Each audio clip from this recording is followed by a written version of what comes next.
Salut à tous les grands et bienvenue sur Plaisir et Diète. Dans la même assiette, on se retrouve pour une nouvelle vidéo. Et dans cette vidéo, je vais tout simplement aborder avec vous les 4 points principaux pour lesquels vous ne perdez pas de gras et qui vont permettre que vous accélériez cette perte de gras.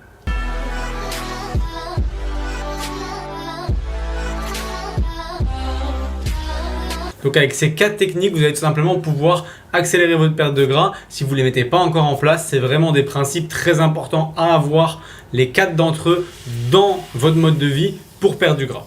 Donc avant que je commence avec le premier conseil, le premier principe, je vous invite déjà à liker cette vidéo pour nous soutenir et tout simplement nous pousser à faire plus de vidéos informatives ou un peu tout ce qui peut être attrait à la nutrition pour vous aider. Pensez aussi potentiellement à mettre un petit fromage en commentaire. Commentez un fromage parce que c'est pour le référencement YouTube. Si vous mettez tous un petit fromage, déjà la vidéo elle va monter et ça va permettre que plus de gens la voient et ça va nous aider à nous finalement travailler, faire monter cette chaîne YouTube et qui est finalement ce pourquoi on a fait une vidéo par jour pendant 100 jours.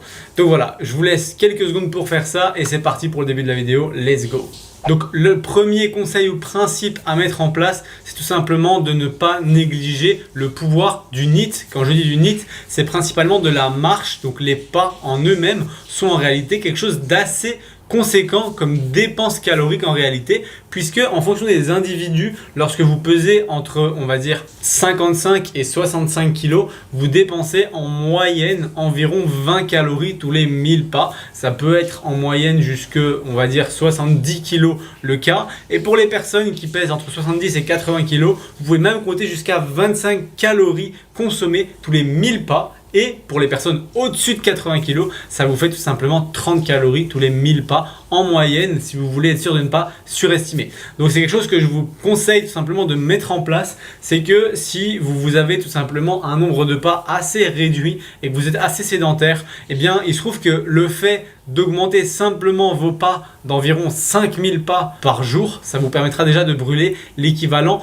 de 100 calories par jour en plus, soit 700 calories par semaine. Quand on sait que 2 séances de musculation pour une personne normale qui fait 1 heure à 1 heure de musculation dépense environ 700 calories pour 2 séances, là en faisant simplement 5000 pas tous les jours en plus de votre habitude, eh bien vous avez brûlé autant de calories que 2 séances de musculation ou 2 grosses séances de vélo d'intérieur de disons presque 1 heure. Donc à la place de faire du sport intense, il vous suffit d'aller faire un peu plus de pas ou même potentiellement de coupler les deux pour avoir tout simplement une dépense calorique encore plus importante par semaine. Rendez-vous compte que si vous passez de admettons 5000 pas en moyenne à 10 000 pas par jour, eh bien ça vous fera augmenter de 700 calories votre dépense par semaine. Si votre dépense par semaine est actuellement de 3 séances de sport, chacune brûlant entre 300 et 150 calories, ça vous fera passer de 1000 calories dépensées pour 3 séances de muscu ou de n'importe quel sport qui peut durer plus ou moins 1 heure, 1 heure 30 à 1700 calories dépensées. Et sur la semaine, 1700 calories, c'est pas rien pour créer un déficit calorique. Et par la suite, lorsque ça restagne un peu, vous avez toujours cette technique qui peut être mise en place et ça relancera votre déficit calorique tout simplement sans avoir à réduire totalement votre apport calorique ou à vous tuer en faisant des séances de sport interminables. Le deuxième point qui est sous-coté pour les personnes qui essayent de perdre du gras et qui n'y arrivent pas, c'est tout simplement de commencer à peser ou quantifier ces aliments qu'on va tout simplement manger. Tout simplement via plusieurs méthodes. Il existe évidemment la balance pour peser les aliments, mais il existe aussi les portions, que ce soit des portions via des, on va dire, ustensiles de cuisine comme une cuillère, une tasse, un verre, un bol, enfin bref. L'idée étant, en réalité, d'utiliser, entre guillemets, un moyen de mesure des portions que vous consommez pour tout simplement être moins dans le hasard. Parce que oui, on peut perdre du gras en se disant je mange tout simplement moins. Mais moins que quoi? Ok, ça va marcher un temps, mais si à un moment donné, vous arrivez à un stade où, eh bien tout simplement, vous perdez plus, comment vous allez savoir combien manger encore en moins et sur base de quoi pour relancer la perte de gras? Oui, bien sûr, vous pouvez faire la première méthode qui permet d'augmenter vos pas, mais ce ne sera pas indéfini. Vous ne pouvez pas passer à 40 000 pas par jour. Donc pour y arriver, tout simplement, pensez à compter ce que vous mangez ou du moins à le quantifier via, comme je disais, les moyens de mesure de cuisine ou tout simplement via une balance de cuisine pour peser les aliments. Et alors, je ne vous dis pas qu'il faut expressément compter ses calories pour réussir à perdre du gras, parce que tout, entre guillemets, ça permet d'éviter le hasard. Mais voilà, comme je le dis, il n'y a pas que le comptage des calories. Déjà, si vous pesez ce que vous mangez et que vous arrivez à rester sur des quantités assez communes et que vous changez les quantités en les réduisant un petit peu lorsque vous perdez plus de gras, c'est une bonne option sans pour autant compter ses calories. Ou tout simplement, si vous avez un plan à suivre et que le plan vous donne des quantités, eh bien, le fait de quantifier vous permettra de toujours être dans les clous. Faire les choses au hasard, ça marche, mais ça marche pas très longtemps et c'est souvent pour ça qu'on n'arrive plus à perdre de gras. La troisième chose que je vous conseille si vous n'arrivez plus à perdre de gras, c'est tout simplement de remplacer une partie de votre cardio que vous faites pour perdre du gras, parce que soi-disant le cardio est plus bénéfique pour perdre du gras et parce que ça puise dans les graisses quand on fait plus de 30 minutes de cardio et qu'en plus si on le fait à jeun, ça brûle encore plus. Ouais. Oh les gars, on se calme.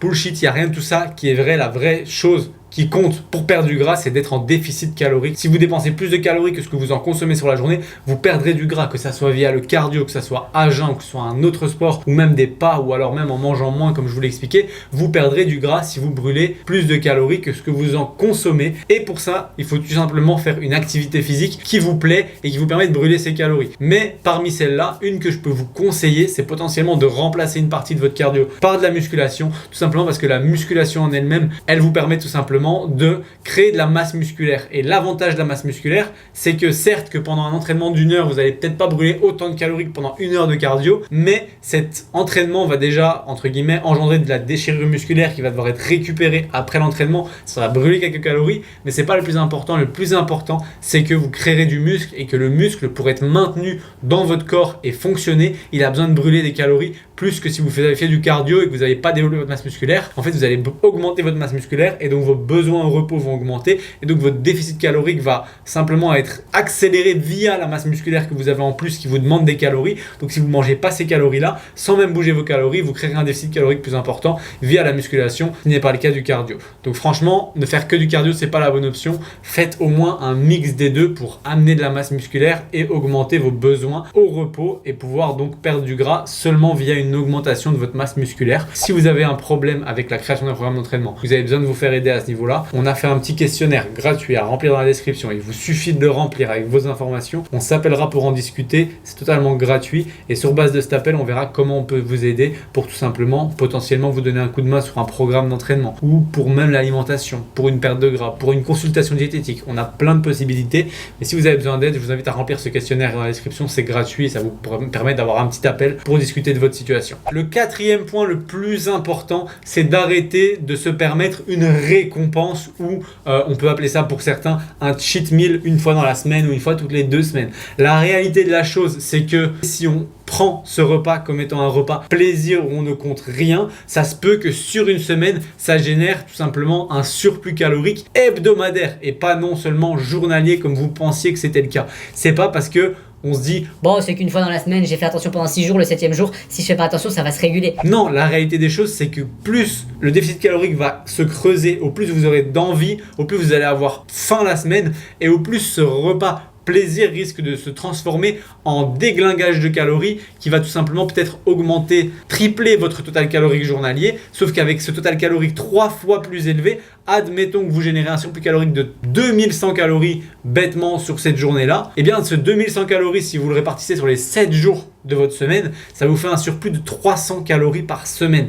Sauf qu'avec 300 calories par semaine en plus que les calories que vous avez actuellement pour perdre du gras, vous n'êtes plus en perte de gras, vous êtes peut-être juste en maintien calorique. Donc le fait de faire ce genre de récompense non quantifiée et de se dire une fois par semaine, si je compte pas, c'est ok parce que je fais attention 6 jours sur 7, et bien ça génère potentiellement soit un retour à maintien, soit même un surplus calorique qui peut faire que vous preniez du gras en déficit alors que vous avez l'impression de vous restreindre toute la semaine ou tout simplement juste ralentir votre déficit. Donc le plus important, c'est que lorsque vous faites une récompense, faut pas vraiment le voir comme une récompense ou comme un cheat meal attendu chaque semaine, mais plutôt comme un moyen de se faire plaisir au quotidien en mangeant les choses qui vous font plaisir, et que si une fois il y a un repas plus important en calories qui finalement apparaît sur la semaine, il suffit qu'il soit rentré dans la semaine en question en le quantifiant et en voyant comment on va pouvoir le faire rentrer dans la semaine en mangeant peut-être moins le reste de la journée. J'ai fait une vidéo sur comment gérer un repas à l'extérieur dans sa journée et ne pas prendre de gras. Si vous voulez la voir, elle est sur la chaîne. Si je vais essayer de la mettre dans la description si j'arrive à la retrouver. Sinon, il suffira de chercher